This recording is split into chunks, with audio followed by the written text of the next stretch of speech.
दिख रहा है साहब? हाँ, नहीं दिख रहा? हाँ, अगर नहीं दिख रहा हो तो आँख का इलाज करो। ठीक, बात समझ रहे हैं?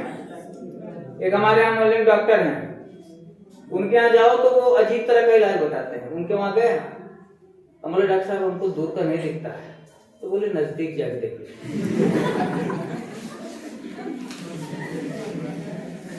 हमारे डॉक्टर साहब आँख खराब हो गई है, बुलाए, बोले वो देख रहे हो? हम बोले हाँ। कहे क्या? हम कहे चांद है। कहे कितना दूर है? हम कहे 3 लाख किलोमीटर। कहे अब कितना दूर देखना चाहते हैं? आप कितना दूर देखना चाहता है? तो वही हाल है, वो कोई भी इलाज करते थे तो उस पर वही चीज बोल देते थे, देखिए इलाज तो हम कर रहे हैं, बाकी माता रानी के भरोसे ही है। अब आज मरीज जो है वो ऐसे ही परेशान है, डॉक्टर ये है और भगवान भरोसे है। चलो कोई बात नहीं, अश्विनी ग्रही नालायक, शुरू करते हैं। नेक्स्ट हम स्टेरिफिकेशन अभिक्रिया पढ़ रहे थे ना, और स्टेरिफिकेशन अभिक्रिया में एक तो है तुम लोग को घलुआ अभिक्रिया बताए। घलुआ अभिक्रिया थी क्या? देखते हैं कितने लोगों ने सही लिखा। CH3 CH2OH यही अभिक्रिया थी।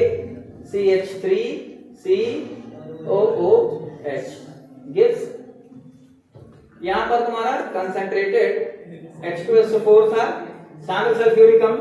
हीट भी करते हैं, थोड़ा सा गर्म कर दिया जाता है, इसको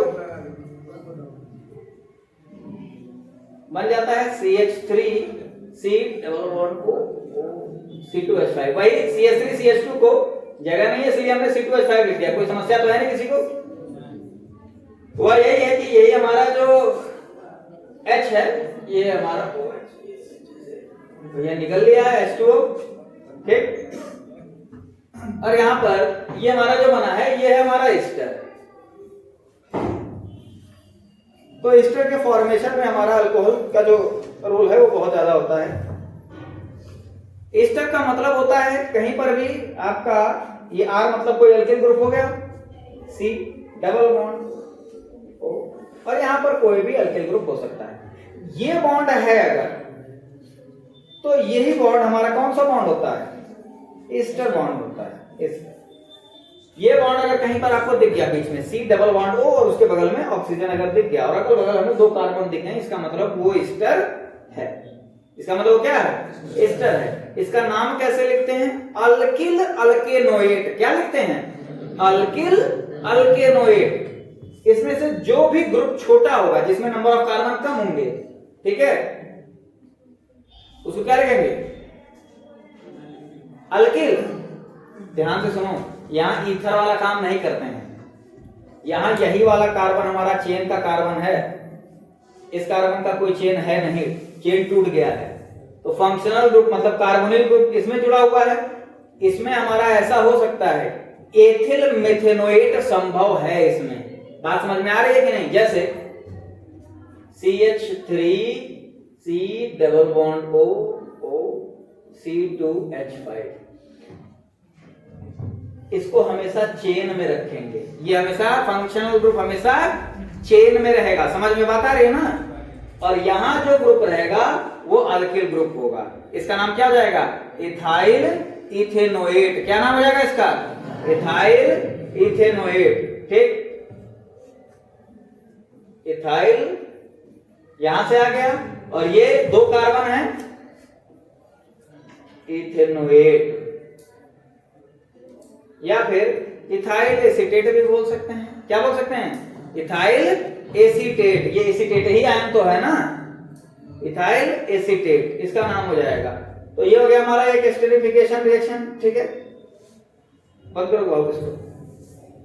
एक एस्टेरिफिकेशन रिएक्शन हम लोग देखते हैं कि चलो ठीक है कोई बात नहीं, ये तो अल्कोहल का था एस्टेरिफिकेशन, कोई समस्या नहीं। अगर इस तरह का रहे, ये बेंजीन है, यह है बेंजोइक अम्ल, बेंजोइक एसिड, कोई समस्या किसी? अच्छा ठीक है, डांटो नहीं, कर दे रहे हैं। अटकल हो जाएगा आदमी का, ऐसे चल रहा है। लाल है, लाल है, लाल है, ठीक।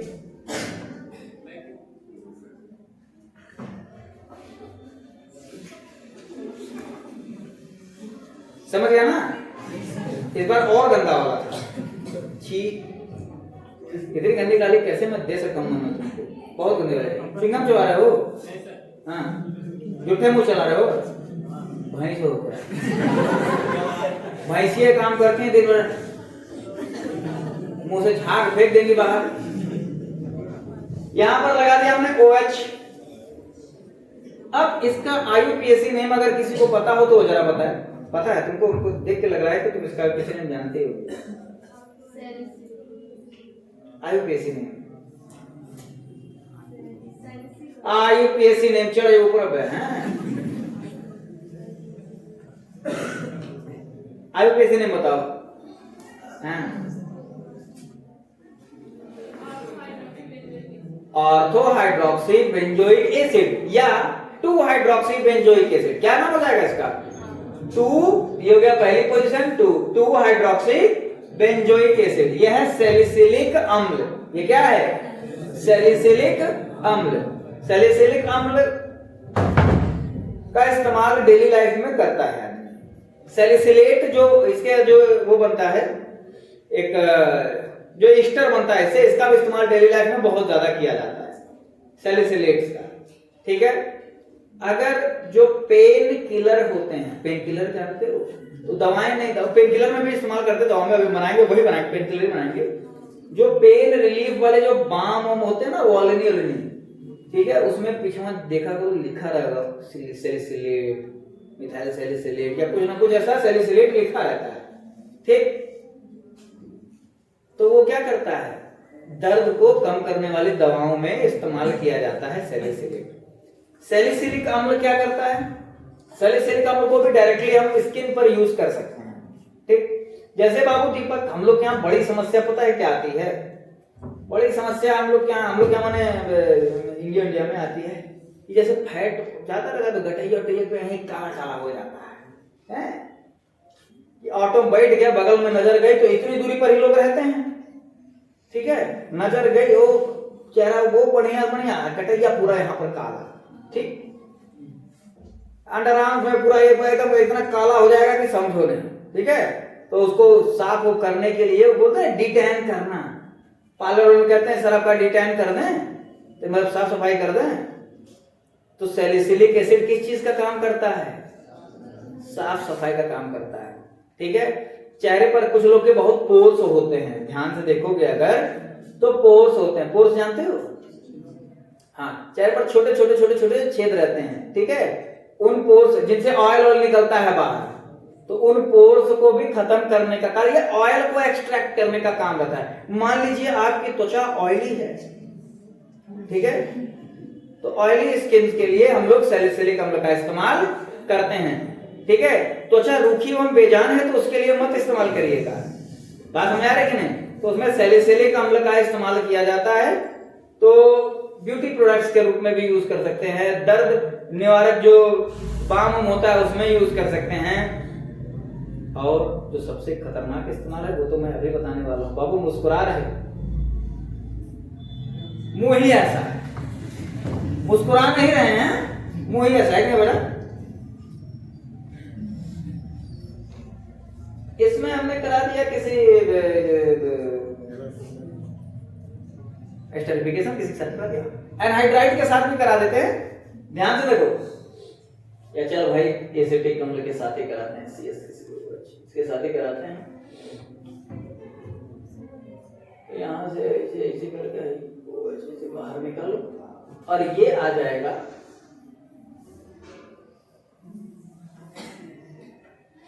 COOH।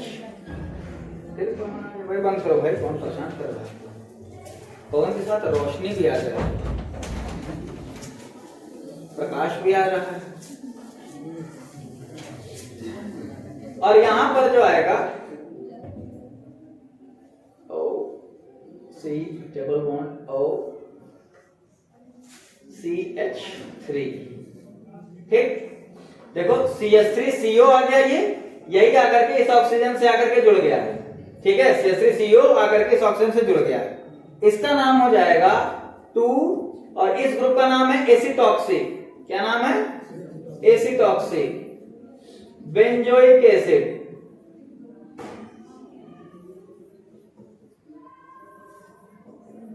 ये एक तरह का एस्टर है कि नहीं है? ये एक तरह का क्या है? एस्टर है। अरे भैया सी डबल बॉन्ड ये एस्टर है कि नहीं? इसको एक और नाम देता है, कॉमन नेम इसका है, कोई बता सकता तो बताए तो लिख दे।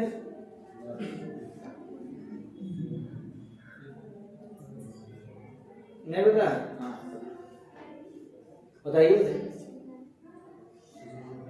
इसको बोलते हैं एस्पिरिन। ये एस्पिरिन जो है 2-एसिटॉक्सी बेंजोइक एसिड, ये इस्तेमाल किया जाता है सामान्यतः किस चीज में? पेन किलर दवाएं जो होती है ना, डिस्प्रिन, ठीक है, डिस्प्रिन में इस्तेमाल किया जाता है। जितने भी पेन किलर दवा, सर दर्द, बदन दर्द, सर्दी जुकाम नहीं, ठीक है दीपक भाई, उसमें हम लोग इस्तेमाल करते हैं। ये पेन किलर के रूप में इस्तेमाल किया जाता है। ये अक्सर कितना बतियाती है, इतनी बात लाती कहां से? मुंह पे हाथ रख के बतियाया जा रही है, लंबी चौड़ी ना लाए। खाली पेट कहा जाता है कि नहीं खाना चाहिए एस्पिरिन? बहुत दीपक खाली पेट एस्पिरिन खा लो, मगर खाना नहीं, क्यों मना किया जाता है? विषय का बताओ, मूड नहीं तो मूड की तरह एक्सरसाइज कर रही है। खाली पेट मना किया जाता है कि बुखार की दवा, बुखार दवा में भी यही सब चीजें पाई जाती हैं, एस्पिरिन रहता है, इसको मना किया जाता है कि मत खाइए। कहाँ है?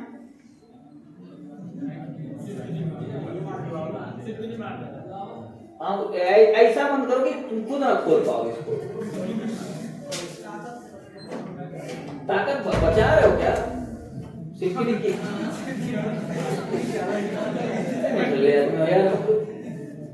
सुन लो ध्यान से। इसको खाली पेट इसलिए मना किया जाता है क्योंकि अगर इसकी हम हाइड्रोलिसिस कर दें, हाइड्रोलिसिस मतलब ध्यान से मेरी बात सुनना, अगर वापस इसमें वाटर ऐड कर दिया जाए, वाटर की सहायता से तोड़ा जाए, तो वापस ये सैलिसिलिक अम्ल बना देगा कि नहीं? वापस सैलिसिलिक अम्ल बना देगा। तो एस्पिरिन खाए, पेट में क्या? खाली पेट जो पेट का पीएच होता है, तुम लोग जानते हो, सुबह सुबह उठ करके पेट का पीएच लेवल बहुत कम रहता है, मतलब पेट के अंदर की एसिडिटी बहुत ज्यादा रहती है। सुबह सुबह खाली पेट कहा जाता है ना कि पेट का जो पीएच होता है, जिसको वालों में जठराग्नि भी कहा जाता है, पेट का पीएच बहुत नॉर्मल रहता है, नॉर्मल मतलब बहुत कम रहता है, तो पेट का पीएच बहुत ज्यादा एसिडिक रहता है। इसलिए कहा जाता है कि सुबह सुबह जितना आप खाओगे वो पच जाता है। लोहा खा लो बेटा, कोई दिक्कत नहीं, मतलब आयरन से युक्त भोजन खाने को कह रहे हैं। लोहा खाने मतलब छड़ और कढ़ाई और जो है तवा नहीं खाया। अरे भाई डॉक्टर बोलता है आपके अंदर आयरन की कमी है, तो क्या खाते हो? लड़कियां ज्यादातर इस बीमारी में खाते हैं। आयरन की कमी तो क्या खाते हो? लोहा खाती हो, साग खाते हैं जिसमें आयरन पाया जाता है।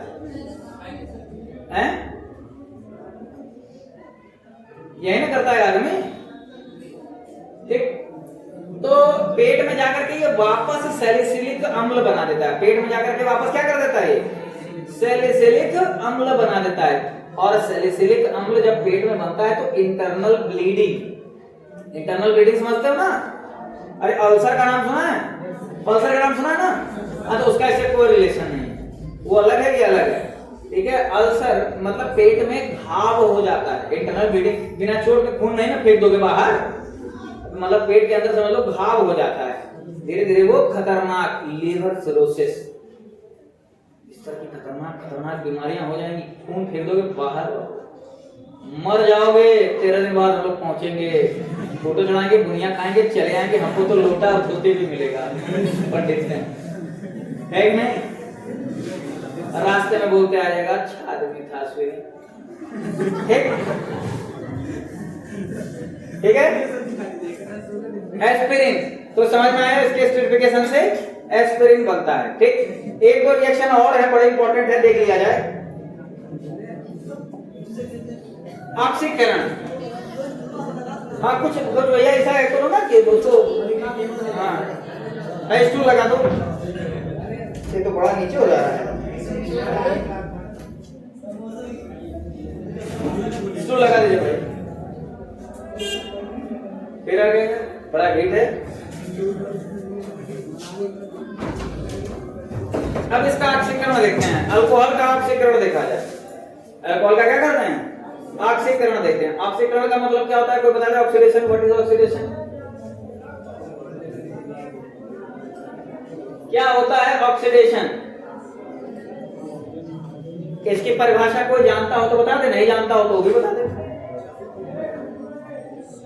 क्या होता है ऑक्सीडेशन? लिखने में व्यस्त हो गए नाल है। अरे ऑक्सीडेशन क्या होता है? हाँ, ऑक्सीजन के साथ अभिक्रिया होती है, ठीक है, पर ऑक्सीजन के साथ अभिक्रिया दहन वहन सब में होती है भैया।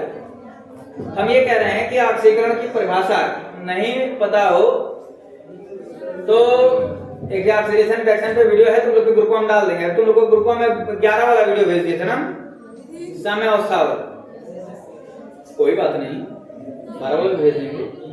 ट्राई कॉल थे, कौन नहीं देखा था? नंबर बताओ, उसका रोल नंबर बताओ, देख ले भाई। हाँ तब ठीक, तब ठीक है। अब सुनो ध्यान से, ऑक्सीकरण का मतलब होता है एडिशन ऑफ ऑक्सीजन या रिमूवल ऑफ हाइड्रोजन। मतलब ऑक्सीजन का जुड़ना या हाइड्रोजन का बाहर निकलना। 5-6 परिभाषाएं होती हैं, लेकिन ये 2 परिभाषाएं हमारे लिए काम की हैं। कौन कौन सी? अगर किसी चीज में, किसी भी केमिकल स्पीसीज में ऑक्सीजन जुड़ रहा है या हाइड्रोजन बाहर निकल रहा है तो हम उसको क्या बोलेंगे? वो ऑक्सीकृत हो रहा है। समझ में आ रही बात नहीं? नॉर्मल ऑक्सीडेशन देखते हैं कि अल्कोहल है CH3 CH2 OH। मान लो ये अल्कोहल है, इसको तुरंत ऑक्सीडाइज करते हैं तो एक सीरीज हमने बताई थी। अल्कोहल ऑक्सीडाइज होता है किसमें? एल्डिहाइड में। एल्डिहाइड ऑक्सीडाइज होता है किसमें? कार्बोक्सिलिक एसिड में। इसको ऑक्सीडेशन, नॉर्मल ऑक्सीडेशन ऐसे करते हैं। क्या बन गया ये? CH3 CHO होता है। क्या बन जाता है? CH3 CH double bond O। तो ध्यान से देखोगे अगर तो इसमें ऑक्सीजन जुड़ा है क्या? ऑक्सीजन जुड़ा है क्या? हाइड्रोजन बाहर निकला है? हाँ, हाइड्रोजन बाहर निकला। अरे भैया CH3 CH2 OH, 2 हाइड्रोजन बाहर निकला है कि नहीं? इसमें CH3 CHO, एक ही हाइड्रोजन है, यहां से 2 हाइड्रोजन गायब है कि नहीं? अरे 2 हाइड्रोजन गायब है कि नहीं? अरे भैया बोले आए तो हो गया ऑक्सीडेशन। और क्या? रिमूवल ऑफ हाइड्रोजन हमारा क्या है? ऑक्सीडेशन है कि नहीं? फिर ये यही रुकता नहीं है। एल्डिहाइड तो बहुत तेजी से ऑक्सीडाइज होता है किसमें? कार्बोक्सिलिक में। CH3CO। हाँ, लड़कियां भी कम बदमाश नहीं है। दिव्या, गंदी आवाजें पहचान में आ जाती हैं। ये गंदी आवाज का गंदा सा सोर्स कौन सा है? CH3 COOH। नहीं बोल लो ना, पावर की है, नहीं बोले जा रहे। 100 ग्राम ज्यादा नहीं होगी। अरे 35 किलो 33। अरे बिल्कुल एक्स्ट्रा ही पता है। सुनो ध्यान से, ये हमारा बन गया कार्बोक्सिलिक। हमारे लिए समस्या है ये एक रिएक्शन जो है, ये एक तरह से समस्या है। कहाँ समस्या है? मान लो हमको एल्डिहाइड चाहिए, ठीक सत्यम भाव, जैसे मान लो अंडे से ऑमलेट बनाते हैं तो ऑमलेट से ज्यादा हाफ फ्राई में मजा आता है। और हाफ फ्राई के सब लोग जो होते हैं वो बढ़िया नहीं, हाँ ब्रेड लगा के बढ़िया से गिलास से काट के खाते हैं, ठीक है। चल भाई, तो समस्या ये होती है कि हाफ फ्राई के अंदर का जो होता है मटेरियल, सारे में जो होते हैं अंडा बनाने वाले उसको सही से रख नहीं पाते, कुछ लोग का वो भी पक जाता है, फिर वो मजा नहीं रहता है। हमको चाहिए अगर हाफ फ्राई और सही समय पर अगर हम लोग उसको पलटे नहीं तवा से, ठीक है, तो तुरंत क्या बन जाएगा? ऑमलेट बन जाएगा। मतलब अगर अल्कोहल से हमको चाहिए एल्डिहाइड तो हमारे ये दिक्कत होगी कि नहीं होगी? क्योंकि जैसे एल्डिहाइड बनेगा वो तुरंत ऑक्सीडाइज हो जाएगा कार्बोक्सिलिक में। समझ में आ रहा है ना? तो तुरंत जब ऑक्सीडाइज हो जाएगा तो हमारे लिए समस्या है। तो हम ऐसा कोई ऑक्सीडाइजिंग एजेंट लें जो खाली एल्डिहाइड तक ऑक्सीडाइज करे, तो इसके लिए भी एक अलग से स्पेसिफिक ऑक्सीडाइजिंग एजेंट आता है, ठीक है। Chromic anhydride. क्या है? Chromic anhydride. अगर हमें डायरेक्टली सिर्फ यही बनाना हो, सिर्फ यही बनाना हो, तो उसके लिए हम ले लेते हैं CrO3, क्रोमिक एनहाइड्राइड।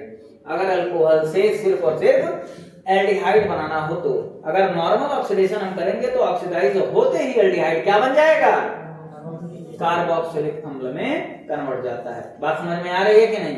इतना क्लियर हो गया? हाफिज भाई इतने बच्चे रहे तो आनंद आता है पढ़ाने में। 40 होगी संख्या बस, अभी यहाँ पर बैठे हुए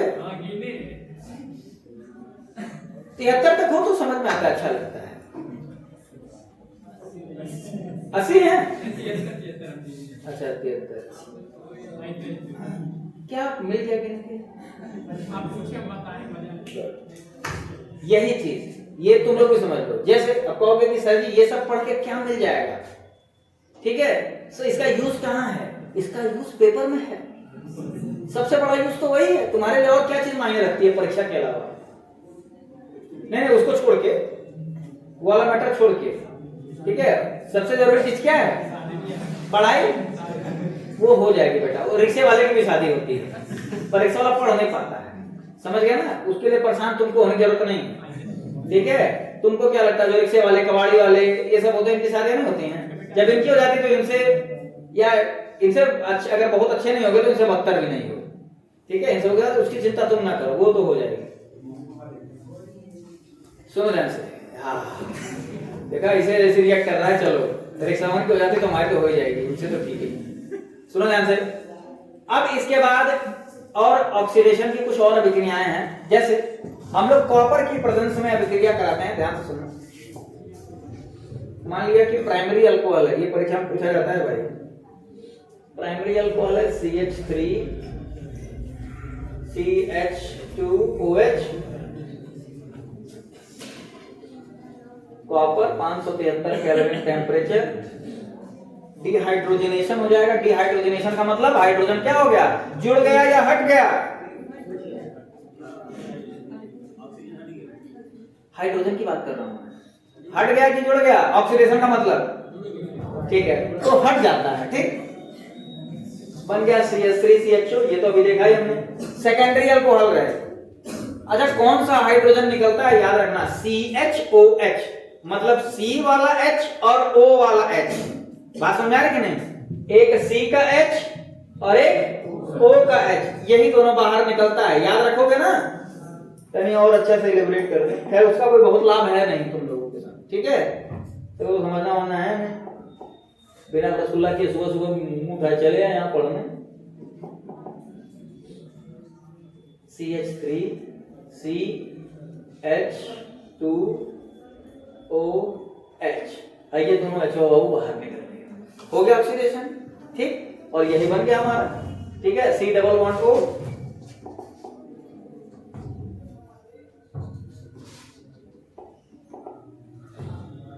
C डबल बॉन्ड O और H। कोई समस्या? अब मान लिया कि सेकेंडरी अल्कोहल लेते हैं, ठीक है, सिस्टम बहुत ध्यान से सुनो। सेकेंडरी अल्कोहल ले लिए, CH3 CHOH CH3, secondary alcohol लिए। अब सेकेंडरी अल्कोहल को ऑक्सीडाइज किए, कॉपर की प्रेजेंस में, सेम चीजें हैं, ठीक है? सेकेंडरी अल्कोहल जब ऑक्सीडाइज होगा तो वो भी हमारा यही करेगा काम। क्या किया है, CHOH बाहर निकाला, मतलब एक कार्बन का H और एक क्या बन जाएगा,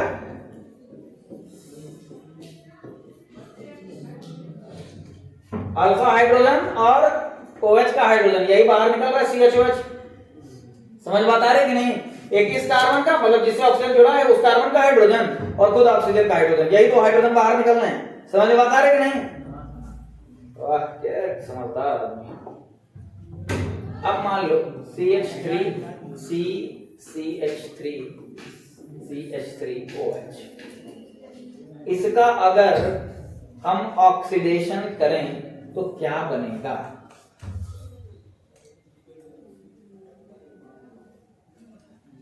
पहले छाप लें इसका ऑक्सीजन, भाई पहले वाला दिखा दे रहा है। यहां इस कार्बन से हाइड्रोजन निकला और इस ऑक्सीजन से हाइड्रोजन निकला, निकल लिया बाहर। नीचे लग गया, नहीं तापमान थोड़ा कम हो जाता है, ठीक है? सेकेंडरी अल्कोहल ऑक्सीडाइज हो जाता है इजीली, पर तुम 573 लिख दो, कोई समस्या नहीं है, कम के तापमान करो। ठीक, अब ये तुम्हारा क्या हो गया, हाइड्रोजन निकल गया बाहर। ठीक, कीटोन बन गया, एक कार्बन का हाइड्रोजन निकला, एक ऑक्सीजन का हाइड्रोजन निकला। ठीक है, अब मुझे बस यही बताना है कि इसका जब ऑक्सीडेशन होगा, सेम वही काम कर रहे हैं, तो इसका ऑक्सीडेशन होगा क्या हो, आगे बैठ के सोने के लिए बैठे हो, लड़कों को पीछे भेज दिए हैं कि तुम आगे बैठ सको, अच्छे से पढ़ सको, उसके बाद जो है वो कर रहे हो। ऐसे हमारे एक मास्टर साहब थे, वो ऐसे बोलते थे, चक्कर में खा के मार, विज्ञान पढ़ाते थे, हम इतिहास काम पूरा कर रहे थे, आगे कर 19 तारीख से वो है और आप वो करेंगे, तो हम बोले क्या चाची, हमारे भी उसी पे रिश्तेदार थे हमारे, जैसे पेट्रोल पकड़े निकाल के बोर्डों बढ़ा दिए थे। पहले से हम लंबे चौड़े थे सुनी बाबू बहुत। रोल नंबर नोट कर, एक रोल नंबर नोट कर, कौन है?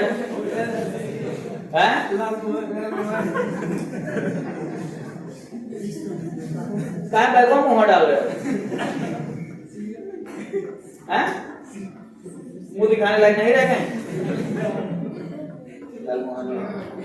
अरे भाई बताओ इसका ऑक्सीडेशन होगा क्या बनेगा? नहीं होगा। गुड, इसका ऑक्सीडेशन नहीं होगा। क्यों नहीं होगा? अब अगला क्वेश्चन, इसके पास अल्फा हाइड्रोजन नहीं है। यहाँ एक प्रश्न उठता है, ठीक है, यही क्वेश्चन पूछा जाता है कंसेप्चुअली कि भाई प्राइमरी सेकेंडरी अल्कोहल तो ऑक्सीडाइज हो जाते हैं, टर्शियरी अल्कोहल ऑक्सीडाइज नहीं होता है। तो टर्शियरी अल्कोहल ऑक्सीडाइज नहीं होता है, क्यों नहीं होता है? क्योंकि टर्शियरी अल्कोहल के पास अल्फा हाइड्रोजन नहीं होते।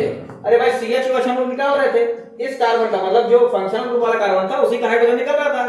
यहाँ तो इस कार्बन के पास हाइड्रोजन ही नहीं है, इसी के पास हाइड्रोजन है। तो जब नहीं निकल पाएगा यहाँ से हाइड्रोजन तो क्या होगा? इसका ऑक्सीकरण नहीं होगा। तो टर्शियरी अल्कोहल का ऑक्सीकरण नहीं हो पाता है। फिर भी अगर बहुत जो है विगरस ऑक्सीडेशन कराया जाता है तो कार्बन टूट जाता है और कार्बोक्सिलिक अम्ल बन जाता है बहुत सारे, ठीक है। इसका अगर ऑक्सीडेशन कराते हैं हम लोग तो ऑक्सीकरण की जगह यहाँ पर क्या हो जाता है? डिहाइड्रेशन हो जाता है। क्या हो जाता है? डिहाइड्रेशन हो जाता है, ऑक्सीडेशन नहीं होता है, ठीक। और डिहाइड्रेट होकर के यहाँ का एक हाइड्रोजन और ये ऐसे निकल करके बना देगा alkyne, CH3 C CH2 CH3, ये बन जाएगा अल्कीन। अगर हम इसका ऑक्सीडेशन करने की कोशिश करेंगे तो ऑक्सीडेशन की जगह इसका क्या हो जाएगा? डिहाइड्रेशन हो जाएगा, निर्जलीकरण हो जाएगा और बन जाएगा अल्कीन। अल्कीन मतलब एक हाइड्रोजन यहां से निकला, OH यहां से निकल के डबल बॉन्ड बन गया, ठीक। अब फिनॉल की भी कुछ अभिक्रियाएं देख ली जाएं, ठीक। फिनॉल की भी कुछ अभिक्रियाएं देख ली जाएं। लिख रहे थे क्या? हो गया तक तो। अरे एक के बोतल से कह जाए पानी पी रहा, अक्षय पात्र है क्या? खत्म नहीं हो रहा है इतनी देर से।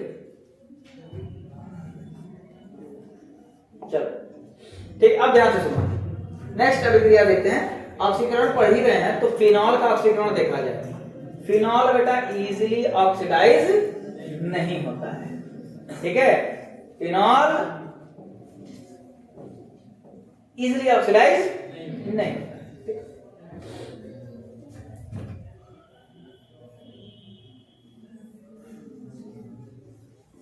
यह है फिनॉल, ऑक्सीडेशन यहां पर लिखते हैं, ऑक्सीडेशन ऑफ फिनॉल। लेकिन फिनॉल को अगर हम ऑक्सीडाइज कराएं, एक अम्ल होता है जिसे कहा जाता है, अरे भैया इंपॉर्टेंट रिएक्शन है ये, सिंगल सा छोटा सा, ठीक है, क्रोमिक अम्ल, ठीक है। कौन सा अम्ल?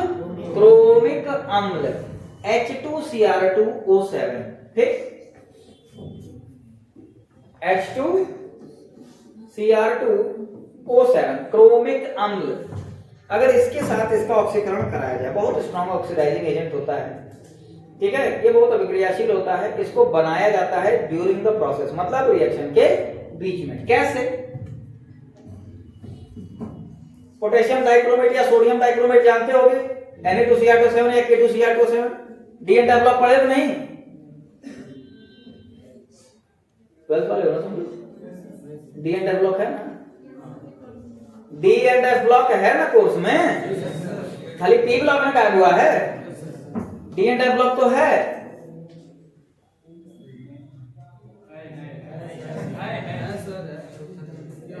अरे 1 महीना 1.5 महीना बाद पेपर है और चैप्टर का नाम नहीं पता हो तो मैं बाबू करोगे क्या जिंदगी में तुम लोग? हे भगवान। एक छोटा सा एक्सपेरिमेंट करते हैं, कर लें? ठीक।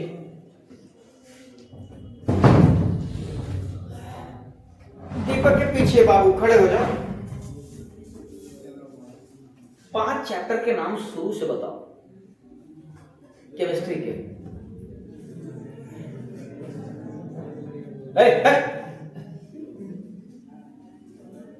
मारे पटक के पढ़ोगे लटक के, बाकी जानते जाने रहोगे क्या करोगे लटक के। समझ गया ना? अब पब्लिकली नहीं ना बोलना है, शुरू से वहीं से शुरू किए थे क्या? ऐसे ही शुरू करते हो? हाँ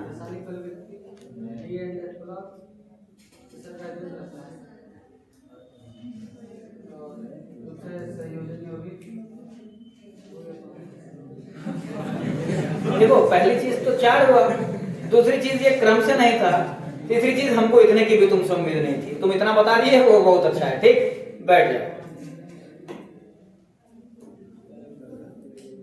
उनके पीछे, हाँ बेटा आप खड़े हो जाइए। हाँ, कहीं से भी 5 चैप्टर के नाम बता दो बस। है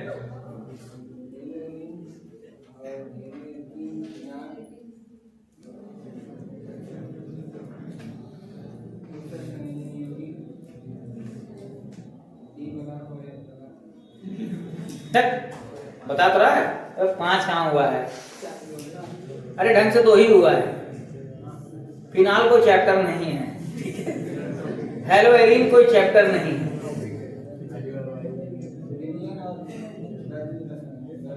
तो ढेरा आ जाइए, पढ़ा दो, बैठ जाओ। ये शर्म की बात है, चैप्टर के नाम नहीं पता है, ठीक है? चैप्टर के नाम नहीं पता है। बाइबल पूछा जाता है ना, ये पूछा क्या था ना? बताए थे? नहीं बता पाए थे? बताओ। 4 चैप्टर के नाम बता देते। यही करते हैं बाबू, टीचर आएंगे तुम्हें देखेंगे, ठीक है? जैसे मान लो इनके पास गए सर जी, इनसे पूछे, इनको देखे कुछ नहीं आता होगा, कहे क्या पढ़ के आए हो? कुछ पढ़े ना, तब तो कहेंगे सर जी जो पूछ लीजिए आपका मन, रख भरी बाल्टी बहुत सारा, जो तुम्हारा मन कर लो पसंद। तो कहेंगे अच्छा ठीक है, चैप्टर्स के नाम बता दो। तो कहेंगे स्थिर वैद्युत, करंट इलेक्ट्रिसिटी, रासायनिक प्रौद्योगिकी, और अंग्रेजी के 2 चैप्टर का नाम ले लेंगे, हिंदी के 2 चैप्टर का नाम ले लेंगे, वो समझ जाएंगे ये क्या है। चैप्टर्स के नाम पता होने चाहिए भैया, ठीक है? कम से कम वो, कम से कम ऐसा नहीं कि खाली चैप्टर नाम पढ़ लो तो वाइवा तैयार मेरा, ठीक है? तुम लोग तो इतने बड़े लोग, वो ये भी डर लगता है चैप्टर नाम तैयार कर खाली जाओ वाइवा। क्रोमिक अम्ल की प्रेजेंस में हम इसका ऑक्सीकरण करते हैं, ये बहुत ही अस्थायी अम्ल होता है। बनता कैसे है? Na2Cr2O7 ले लेंगे, Na2Cr2O7 प्लस H2SO4, ठीक है? इसका इसके साथ अभिक्रिया कराएंगे, होगा क्या? H2Cr2O7 हमारा बनेगा, Na2SO4 बाहर निकल जाएगा। तो ये जो H2Cr2O7 लिया गया है, ये ऐसा नहीं लिया जाता है, ठीक है? कि यहाँ पर रखा हुआ है और बना करके हम इस्तेमाल कर लें। H2Cr2O7 जब हमको अभिक्रिया करानी होती है तब हम इसको बनाते हैं, और इसके साथ अभिक्रिया करके ये बनाता है क्विनोन। क्या बनाता है? क्विनोन। हम लिख देंगे, तुम लोग बस बोल लेना किसी तरह।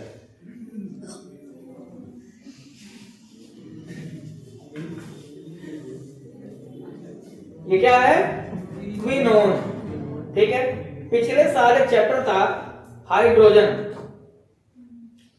था, यकीन मानो था, 11th में, पिछले साल में वही 11th में, ठीक है, पढ़े नहीं होंगे पर उसमें हाइड्रोजन पेरोक्साइड नाम का और एक छोटा सा टॉपिक था।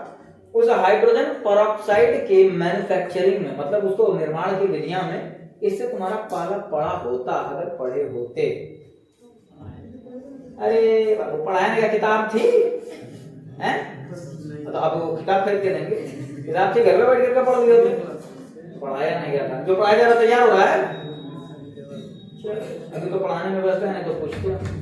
ये बन जाएगा फिनोल, यानी कि फिनॉल ऑक्सीडाइज होकर के, अच्छा पहली चीज तो फिनॉल इजीली ऑक्सीडाइज नहीं होता है, फिनॉल आसानी से ऑक्सीडाइज नहीं होता है, स्पेसिफिक कंडीशन में ही ऑक्सीडाइज होगा। यही हम जब क्रोमिक अम्ल H2Cr2O7 लेंगे तभी, ठीक। कोई भाई बात ना करो, देखो यहाँ पर कौन है क्विनोन, QUINONE, नालायक।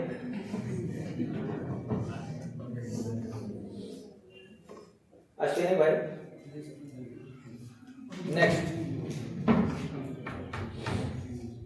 नेक्स्ट अभिक्रिया देख लेते हैं। अरे बहुत समय है, बहुत समय है, पर्याप्त से ज्यादा समय है, ठीक है। नेक्स्ट नेम रिएक्शन है, इंपॉर्टेंट है ये भी, ठीक है। नेम रिएक्शन है, एक है हमारा रिवर टाइमन रिएक्शन।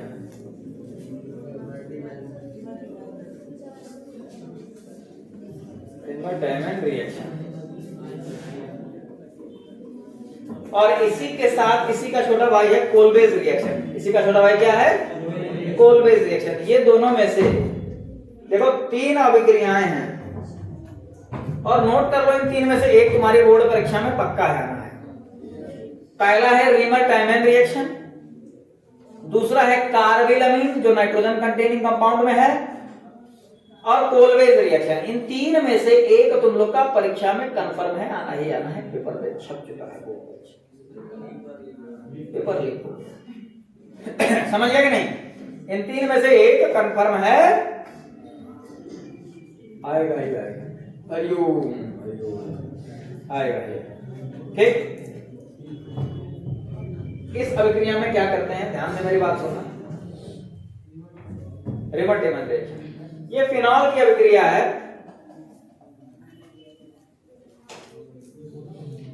OH, फिनॉल का एक चीज होता है कि यार फिनॉल ऑर्थो पैरा डायरेक्टिंग है कि मेटा डायरेक्टिंग है? सर पहले या दूसरे दिन हमने बताया था ऑर्थो पैरा डायरेक्टिंग। क्या बात है, क्या बात है, कैसे पता चला? हमने बताया था। लोन पेयर ऑफ इलेक्ट्रॉन रहते हैं इसके पास, ठीक है। जब इसका रेजोनेटिंग स्ट्रक्चर बनाते हैं तो ये ऑर्थो पैरा डायरेक्टिंग होता है, और उसके साथ ही साथ एक और चीज होती है इसमें, ये बहुत ही जबरा टाइप का ऑर्थो पैरा डायरेक्टिंग होता है। एक होता है नॉर्मल और एक होता है जबरा टाइप। जबरा नहीं, जबरा, एकदम स्ट्रांग, अश्विनी एक रही की तरह, एकदम स्ट्रांग, मजबूत और टिकाऊ। ये ऑर्थो पैरा के साथ साथ, मतलब ये अगर हम यहाँ पर कुछ इसका रिएक्शन कराना चाहें तो ये ऑर्थो और पैरा दोनों पर जोड़ने का जो है काम कर देता है। ऑर्थो पैरा भाई या तो ऑर्थो पर जुड़े या तो पैरा पोजीशन पर जुड़े, या ऑर्थो पैरा जो कर रहे हैं, समझ में आ रहा है ना तुम लोग को? ऑर्थो समझ में आ रहा है कि नहीं है? ऑर्थो पैरा मतलब दूसरी और चौथी पोजीशन, दूसरी और चौथी पोजीशन, इसको बोलते हैं ऑर्थो पैरा। ये ऑर्थो पैरा डायरेक्टिंग होता है, तो जो भी सब्स्टिट्यूएंट होते हैं वो क्या होता है कि ऑर्थो पर भी जुड़ जाते हैं और पैरा पर भी जुड़ जाते हैं। तो हमें इसको थोड़ा सा डीएक्टिवेट करना पड़ता है, कहना पड़ता है बेटा थामो, रुको, थोड़ा सा लगाम लगाओ। तो इसके लिए हम इसकी अभिक्रिया कराते हैं सबसे पहले किसके साथ? NaOH के साथ। किसके साथ? NaOH के साथ। आप चाहे तो इस स्टेप को स्किप कर सकते हैं, NaOH लिख सकते हैं, ठीक है, लेकिन ये एरो बना करके जो लिख रहे हैं तो इसको लिखे चाहे। ये हमारा बन गया ONA। बाद में हम इसके हाइड्रोलिसिस करके दोबारा से इसको फिनॉल बना देंगे, ठीक। हर्षित भाव मुस्कुराओ मत भाई, कहां चल रही है? चलो कोई बात नहीं, सुनो ध्यान से। अब ये हमारा सोडियम फिनॉक्साइड है। अब अगर हमको अभिक्रिया करानी है तो हम इसकी अभिक्रिया कराते हैं CHCl3 के साथ, CHCl3 क्लोरोफॉर्म के साथ इसकी अभिक्रिया करा देते हैं। ठीक है, तो होगा क्या, इलेक्ट्रोफिलिक सब्स्टिट्यूशन रिएक्शन होगा। यहां से H, यहां का एक Cl लेकर के निकल लिया बाहर, और ONA।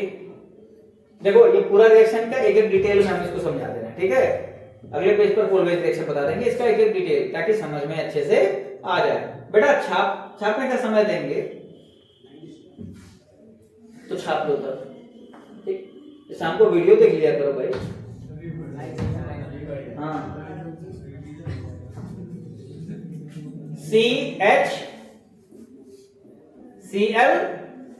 CHCl, अरे भाई एक ही Cl में गया है, CHCl2 आकर के इस पर ऐड हो गया। कोई समस्या किसी को?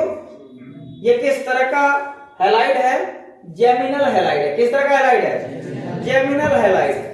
जेमिनल हैलाइड मैंने बताया था संभव तो है पर बड़ा अनस्टेबल होता है। जेमिनल हैलाइड संभव तो है लेकिन बड़ा अनस्टेबल होता है। अब ये जैसे बना, हम NaOH के साथ एक्सेस ले लेते हैं, NaOH के साथ अभिक्रिया कराएं तो Na की खासियत होती है, सोडियम की खासियत होती है कि ये जहां क्लोरीन देखता है वहां से क्लोरीन को लेके अपने साथ NaCl बना लेता है। सोडियम की जो एफिनिटी मतलब हमने बताया था ना कि क्या होता है एफिनिटी का मतलब, अभिक्रियाशीलता, चाहत। ठीक है, सोडियम की जो चाहत होती है किसकी तरफ? क्लोरीन की तरफ, वो बहुत ज्यादा होती है। जहां देखेगा वहां से NaCl बना के निकल लिया और ये OH जाकर के इस कार्बन पर जुड़ गए, तो OH क्या बन गया? ONA, और यहां पर बन गया CH, और Cl की जगह क्या हो गया? OH। अब ये बन गया जेमिनल अल्कोहल। किसी कोई दिक्कत? बंद कर दो भाई। जेमिनल अल्कोहल मैंने बताया था संभव नहीं है, ये तुरंत स्टेबल होगा। कैसे स्टेबल होगा?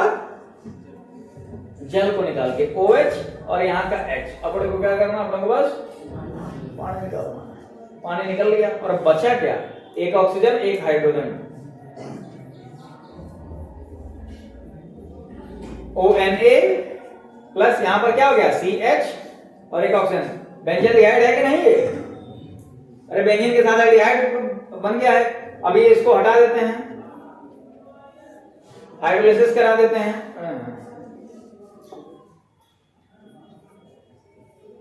H2H+, ये दोबारा से बन जाएगा फिनॉल,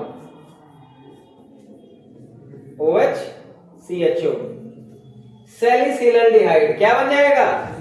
सैलिसिलल्डिहाइड, सैलिसिलल्डिहाइड।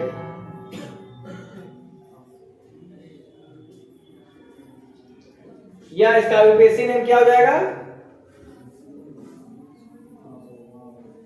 2-हाइड्रोक्सी benzaldehyde, 2-हाइड्रोक्सी benzaldehyde. यह है रिमर-टाइमन रिएक्शन। इसको छोटे में भी लिखा जा सकता है, शॉर्ट में भी लिख सकते हैं, लेकिन लिखेंगे नहीं। यही हट जाए, कहाँ चले जाए? प्लस बात करते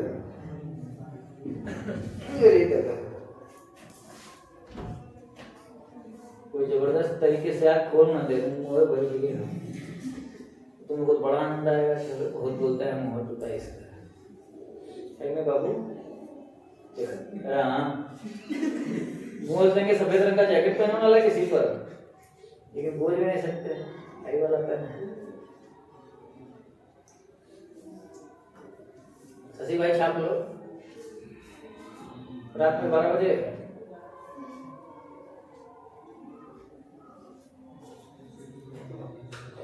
भाई वीडियोस को देखो भी, तुम लोग तो पढ़े रहो।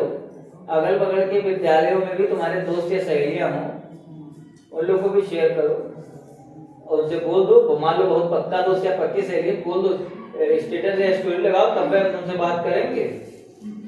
हर्षित भाऊ ठीक, सहेली तो होगी ना।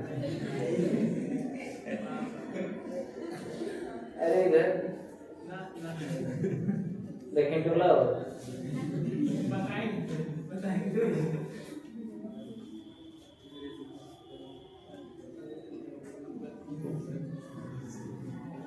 नहीं, सुनी बाबू होता है।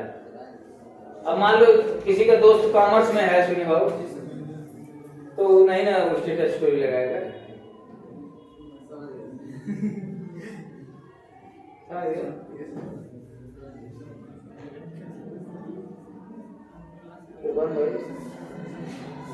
छप गए हमारा रिएक्शन तो नहीं है। तो क्या लिखा है? सैलिसिलडिहाइड 2 हाइड्रोक्सी बेंजोइक हौ का लिखा है नालायक। घास काटने वाली हो क्या? हौ का लिखा है। क्या नाम है इसका? समझ क्या नाम है? क्या समस्या? अरे समस्या समा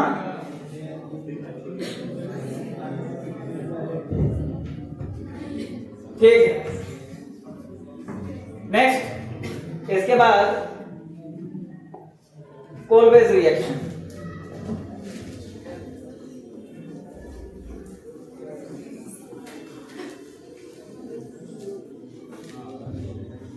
कोलवेज रिएक्शन भी इंपॉर्टेंट है। ये भी हमारा फिनॉल से शुरू करते हैं।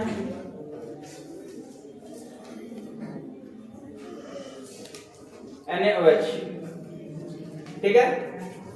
इसको थोड़ा सा छोटा रखेंगे, इसको उतना एलिबरेट नहीं किया जाएगा, इतना एक्सप्लेन नहीं किया जाएगा जितना उसको किया गया है। ठीक है, यहां पर हम NaOH रखे, कोई समस्या किसी को? NaOH रख दिए, सोडियम पेरोक्साइड बन गया, ये मान लिया गया। उसके बाद हमने करा दिया इसका रिएक्शन किसके साथ? CO2 के साथ। इसके साथ करा दिए CO2 के साथ, और ये CO2 जाकर के यहां पर जुड़ भी गया। 2 स्टेप तो कर ही दिया जाए, ONA और COOH।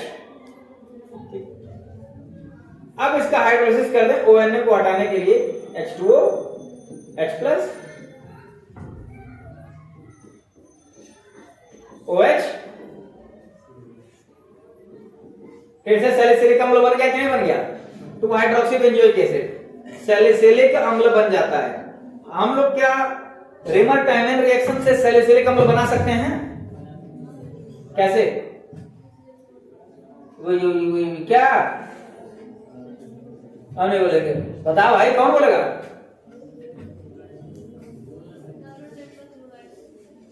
कार्बन टेट्राक्लोराइड से हम बोल रहे रिमर-टाइमन रिएक्शन से क्या कार्बोक्सिलिक ये सैलिसिलिक अम्ल बनाया जा सकता है? एक स्टेप और बढ़ जाए, काहे लौट रही भाई, हट जा रहे हैं। बनाया जा सकता है, एक स्टेप और है। सैलिसिलडिहाइड को ऑक्सीडाइज कर दो, OH OH रहेगा, एल्डिहाइड ऑक्सीडाइज हो जाएगा किसमें? कार्बोक्सिलिक ग्रुप में। ठीक है, जैसे ध्यान से सुनो, ये इतना कोलवेज रिएक्शन है। ये तुम्हारा क्या था? सैलिसिलडिहाइड था। ठीक, यही ना था तुम्हारा सैलिसिलडिहाइड। इसके पहले रिमर-टाइमन रिएक्शन में फाइनल प्रोडक्ट यही ना था। हाँ, घड़ी देख रहे हो क्या? घड़ियाल देखो यहां पर, इसी को ऑक्सीडाइज कर देंगे, OH तो OH रहेगा, एल्डिहाइड ऑक्सीडाइज हो जाएगा किसमें? कार्बोक्सिलिक में। तो रिमर-टाइमन से भी सैलिसिलिक एसिड हम बना सकते हैं, एक स्टेप और बढ़ा करके कार्बोक्सिलिक अम्ल बनाया जा सकता है। ठीक है, अब इसके बाद कुछ इलेक्ट्रोफिलिक सब्स्टिट्यूशन रिएक्शन बचे हैं, उन रिएक्शंस को देख लिया जाए। हैं? अरे पढ़ लो भाई, पढ़ लो, तुम्हें सब कुछ क्या है। अश्विनी अग्रहरि, हरीश वर्मा नहीं है। अब इसके बाद कुछ इलेक्ट्रोफिलिक सब्स्टिट्यूशन रिएक्शन बचे जो हर बार हर चैप्टर में इलेक्ट्रोफिलिक सब्स्टिट्यूशन रिएक्शन हम लोग को पढ़ने होंगे, हर चैप्टर में इलेक्ट्रोफिलिक सब्स्टिट्यूशन रिएक्शन पढ़ने होंगे। ये भाई इसका नाइट्रेशन बचा हुआ है यार, बड़ा इंपॉर्टेंट है इसका। फिनॉल का नाइट्रेशन ऐसे ही याद आ रहा है, नाइट्रेशन बचा है फिनॉल का।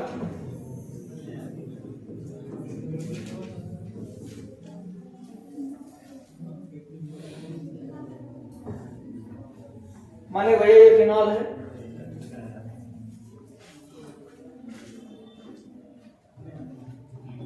OH नाइट्रिक अम्ल के साथ इसकी अभिक्रिया कराई गई, ठीक है।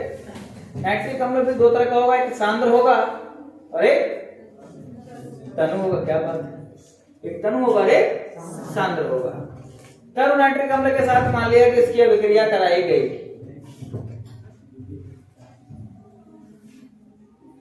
HNO3, दो पॉसिबिलिटी है इसमें, OH NO2 भाई ऑर्थो पैरा डायरेक्टिंग है ना, OH NO2 ऑर्थो नाइट्रोफिनॉल और पैरा नाइट्रोफिनॉल, ऑर्थो नाइट्रोफिनॉल और पैरा नाइट्रोफिनॉल दो तरह के प्रोडक्ट बनते हैं। फिर प्रश्न पूछा जाता है कि इसमें से कौन ज्यादा वोलेटाइल होगा। वोलेटाइल समझते हो, वोलेटाइल मतलब अभी समझ में आ जाएगा। हाँ नहीं मेजर नहीं, वोलेटाइल का मतलब होता है ऐसे लिक्विड जो इजीली इवेपोरेट हो सकते हैं, जैसे पेट्रोल, अल्कोहल, एसीटोन, ये सब क्या है, वोलेटाइल लिक्विड है। वोलेटाइल का मतलब हो गया जो आसानी से भाप में कन्वर्ट हो जाते हैं, आसपास की ऊष्मा को अवशोषित करते हैं और अपने आप लिक्विड से वेपर में कन्वर्ट हो जाते हैं। पानी भी तो यही है, वोलेटाइल है कि नहीं पानी? अरे पनिया यहीं गिरा दो, थोड़ी देर बाद सूख जाता है कि नहीं? सूख जाता है, ठीक। तो पानी एक वोलेटाइल लिक्विड है जो इजीली इवेपोरेट हो सके, वही क्या कहलाता है, वोलेटाइल लिक्विड कहलाता है। आसानी से वाष्प में अपने परिवर्तित हो जाए, उसी को बोलते हैं वोलेटाइल। तो इसमें से कौन, अच्छा जिसका बॉइलिंग पॉइंट ज्यादा होता है, क्वथनांक ज्यादा होता है, वो आसानी से भाप में नहीं कन्वर्ट होता है।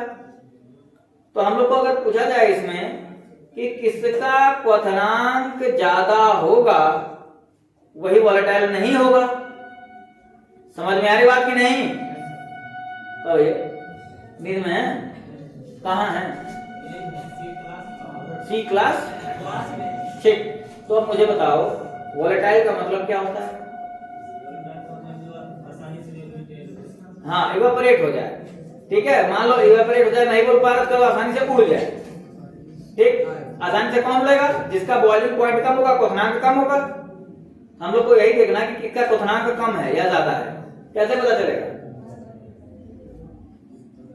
हाइड्रोजन बॉन्ड से। हाइड्रोजन बॉन्ड, हाइड्रोजन बॉन्ड पढ़े भी नहीं? हाइड्रोजन बॉन्ड कितने तरह का होता है? दो। कौन कौन सा? अंतरणुक और अंतराणु, मतलब इंटरमॉलिक्यूलर और इंट्रामॉलिक्यूलर। इसमें ऑर्थो नाइट्रोफिनॉल में, ध्यान से मेरी बात सुनना, ये हो गया OH, ये हो गया N डबल बॉन्ड O। क्योंकि ये O और ये हाइड्रोजन नजदीक होते हैं, इसलिए इसमें कैसी बॉन्डिंग होती है? इंट्रामॉलिक्यूलर हाइड्रोजन बॉन्डिंग होती है, एक अणु के अंदर ही, ठीक। वही अगर हम इसकी बात करें,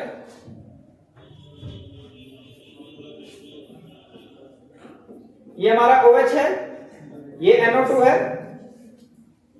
ठीक है, और ये दूसरा मॉलिक्यूल है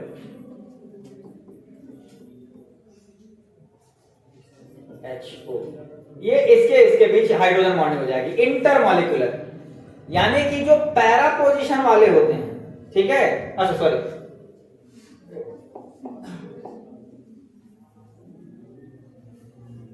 पैरा, यहां पर OH कर दें, OH, ये हो गया पैरा पोजीशन।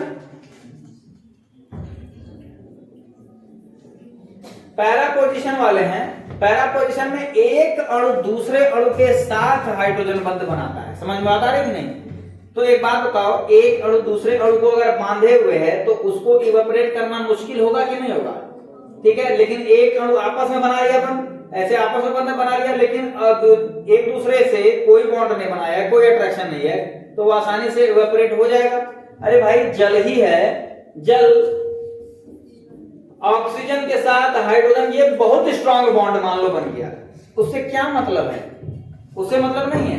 एक H2O दूसरे H2O के साथ कितना स्ट्रांगली हेल्ड है, मतलब इतना बंधा हुआ है, इस पर डिपेंड करता है कि उसका बॉइलिंग पॉइंट कितना होगा। समझ में बता रहे कि नहीं? तो इसमें इतनी थियरी से क्या समझ में आ रहा है, कौन ज्यादा वोलेटाइल होगा, ऑर्थो वाला या पैरा वाला?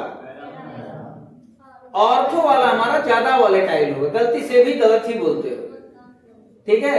अरे भाई पैरा में इंटरमॉलिक्यूलर हाइड्रोजन बंध है। इंटरमॉलिक्यूलर मतलब एक अणु दूसरे अणु को बांधे हुए है। समझ में आता है कि नहीं? एक अणु दूसरे अणु को बांधे हुए, यानी कि सब एक दूसरे से स्ट्रांगली जुड़े हुए हैं, सारे मॉलिक्यूल, सारे अणु एक दूसरे से जुड़े हुए हैं। समझ में आता है कि नहीं? जिसके कारण इसको तोड़ना मुश्किल है, इसका क्वथनांक ज्यादा होगा, ये वोलेटाइल नहीं होगा। वहीं अगर हम ऊपर वाले की बात करें, अगर ऑर्थो वाले की बात करें, तो एक अणु दूसरे अणु के साथ कोई बंधन नहीं बना रहा है, एक अणु अपने ही अंदर हाइड्रोजन बंध बना लेगा। जब अपने ही अंदर हाइड्रोजन बंध बना लेगा तो दूसरे अणु के साथ वो आसानी से जुड़ नहीं पाएगा और दूर दूर रहेंगे और आसानी से भाप में कन्वर्ट हो जाएंगे, इवेपोरेट हो जाएंगे। तो ऑर्थो नाइट्रोफिनॉल और पैरा नाइट्रोफिनॉल में ज्यादा वोलेटाइल कौन होगा?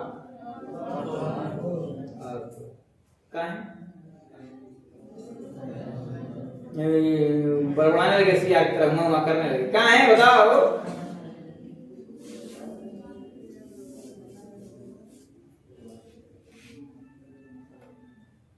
तब ये रीजन ही तो बताए हैं तब से, क्योंकि ऑर्थो वाले में इंट्रामॉलिक्यूलर हाइड्रोजन बॉन्डिंग होती है। समझ में बता रही कि नहीं? और पैरा वाले में इंटरमॉलिक्यूलर हाइड्रोजन बॉन्डिंग होती है। समझ में आ रही बात कि नहीं? तो आज के लिए इतना रहने तो, ओवरडोज हो रहा था, अपच हो जाएगा, जैसे खा ही रहे थे, कुछ एक पेट में गया भी है, अभी जाके दोबारा खाएंगे। ठीक है, आज के लिए इतना रहने दो, नेक्स्ट अब ईथर